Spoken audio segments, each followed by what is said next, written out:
Hermanos, estamos viendo la historia de la salvación, estamos viendo cómo ese pueblo de Israel va por el desierto, ya estamos en el libro de Números y nos quedamos con una interrogante de Números 12, versículo 2, en donde Aarón y Miriam, hermanos de Moisés, hacían una objeción que decía: ¿acaso Yahvé ha hablado solamente con Moisés?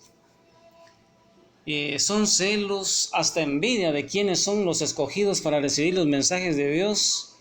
¿Por qué Dios no me habla directamente o da mensajes a través mío? Muy peligrosa esta actitud. Dios detesta esto y lo reprende y castiga severamente. Y hermano, ¿cuál es la actitud de Moisés ante tal desacuerdo de sus hermanos? Imagínate, hermano, que tus hermanos se pongan en contra tuya, un pueblo que no te lleva bien y además tu familia. Moisés, dice la palabra, que no se defendió, deja que Dios lo haga por él y Dios le ha dado la autoridad y Dios lo defenderá. Por eso dice la escritura, Moisés era un hombre muy humilde, el hombre más humilde que se haya visto en este mundo. Y una de las maneras de crecer en la humildad, así como Moisés, es no defendernos, aun cuando se nos acuse injustamente. Verse condenar sin culpa es de gran humildad, y decía Santa Teresa de Jesús en su libro llamado Camino de Perfección: puede haber casos en que sea necesaria la defensa, cuando callar podría originar algún perjuicio a terceras personas o ser causa de escándalo. Dice que pudiera ser que a veces nos acusen de cosas falsas, pero ¿cuántas veces hemos faltado y nadie nos dice nada? Es asunto de compensación. Por lo demás, el Señor, si lo cree oportuno, va a salir en la defensa de las personas que no se defienden, así como Moisés en esta ocasión. Y los que caminan bajo la autoridad de Dios son humildes y son sumisos. No se defienden ellos mismos, sino que someten su defensa a Dios mismo. ¿Y qué dice Yahvé, hermano, sobre la forma en que Él se comunica a Moisés? Dios se comunica usualmente a los profetas en forma de visiones, en forma de sueños. Pero Éxodo 13, de 6 al 8, dice: pero no así con mi siervo Moisés, cara a cara hablo con él, abierta y claramente, y dejo que él vea mi forma. Mira, hermano, cómo se comunicaba con Moisés. Moisés, él es el encargado de toda mi casa, le dice Yahvé ahí en Números capítulo 12, versículo 7. ¿Y qué significado y qué resonancia tiene ese término en otros pasajes muy importantes de la Sagrada Escritura, hermano? Es que el encargado de toda la casa es el mayordomo. En hebreo, mayordomo quiere decir albayit. Albayit, entonces, hermano, en hebreo quiere decir mayordomo, albayit. Lo fue José en Egipto, lo es Moisés para el pueblo de Israel, pero existió en el reino de David también un albayit, y así habla el Señor Yahvé de los ejércitos en Isaías 22:15. Isaías 22:15 dice así: anda a ver a ese funcionario llamado Sobná, que es administrador del palacio, y te destituiré de tu puesto y te quitaré tu cargo.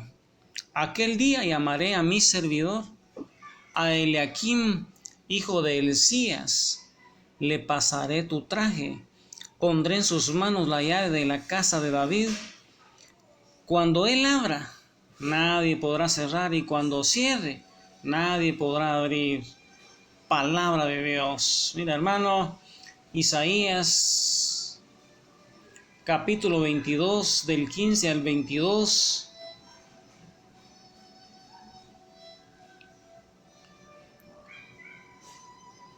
Qué maravilloso texto. Y Jesús, hermano, también al fundar su iglesia con Pedro, que es la roca, que es la piedra como su vicario, usa para el primer papa el mismo término que Yahvé con Moisés y las mismas palabras de Isaías usadas en el reino de David, las llaves del reino y el abrir y cerrar, atar y desatar.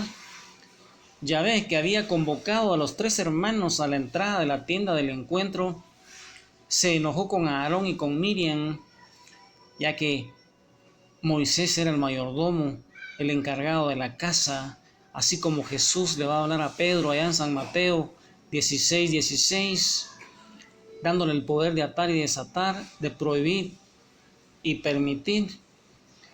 Y Yahvé, que había convocado a los 3 hermanos, te recuerda que a la entrada de la tienda le dijo que fueran los 3, se enojó con Aarón y con Miriam y se fue después a hablarles por haberse atrevido a hablar contra su siervo Moisés. Eso lo leímos, hermano, en Números 13, 8 y 9. Cuando la nube desapareció, Miriam se vio cubierta de lepra blanca como nieve. ¿Y qué hace Moisés y cuál es la respuesta de Yahvé ante esa intercesión? Moisés intercede por su hermana. Y mira, hermano, qué oración tan linda hace Moisés. Oh Dios, sánala, por favor.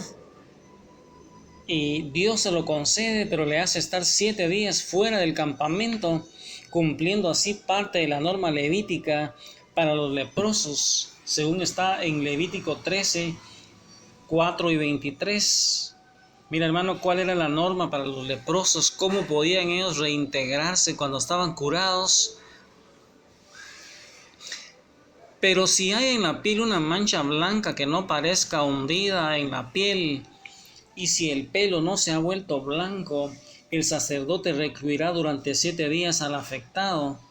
Si en cambio la mancha no se ha extendido, es la cicatriz de la úlcera. El sacerdote declarará la persona pura. Palabra de Dios. Y hermano, con esas enseñanzas, imagínate ese pueblo, cómo Yahvé va enseñando, cómo va delegando su autoridad. Dios entonces manda a explorar la tierra prometida, esa tierra que Dios le había prometido a Abraham y a Jacob. Les está ofreciendo un avance de lo que es esa tierra, y Moisés entonces refiere la escritura que envió 12 hombres, uno por cada tribu, y eso, hermano, está en Números 13, 1 y 2. Y 25 y 28, ya ve, Números 13, ahí vamos a ver cómo Dios le dice a Moisés para que vayan a explorar la tierra prometida. Yahvé dijo a Moisés: envía hombres adelante para que exploren esa tierra de Canaán que voy a darles a los israelitas. Cada tribu elija como representante a uno de sus jefes. Al cabo de 40 días, volvieron de su inspección a ese país. A su regreso se presentaron a Moisés, a Aarón y a toda la comunidad de los israelitas en Cades, en el desierto de Parán. Dieron cuenta de su recorrido ante toda la comunidad y les mostraron los productos del país. Esto fue lo que contaron. Entramos al país a donde nos enviaron. Realmente es una tierra que emana leche y miel. Aquí están sus productos. Pero el pueblo que vive en ese país es muy poderoso. Las ciudades son muy grandes y fortificadas. Hemos visto incluso a los descendientes de Enac. Palabra de Dios. Mira, hermano, ¿qué vinieron a decir en esa expedición? Dice que estuvieron explorando durante 40 días. Recuerda, hermano, el número 40, un número de prueba, un número de purificación. Encontraron frutos magníficos, encontraron uvas, higos y otras frutas. Pero además, enseguida ellos dijeron que sería muy difícil conquistar esa tierra, pues ellos observaron gigantes y las ciudades bien fortificadas con grandes muros. Imagínate, hermano, cómo vinieron a decir ellos ahí, mostrándole a Moisés los frutos de la tierra de Canaán. Y hay un personaje ahí llamado Caleb. Caleb se va a enfrentar a los pusilánimes, a esos miedosos, y dice que sí se puede conquistar esa tierra.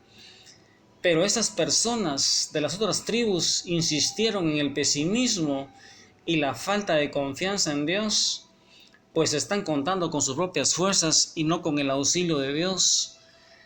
Y ahí, con Caleb y Josué, frente a Moisés, a Aarón, ahí ante ese pueblo que está queriendo saber cómo es esa tierra prometida, y con esos otros 10 que fueron a explorar a esa tierra prometida, que dicen que es muy grande, está fortificada y que tienen gigantes con miedo, llenos de miedo, enseñando esos frutos, a la par de María Santísima, de la mano de ella, en su corazón inmaculado, meditando las Escrituras a los pies del Santísimo.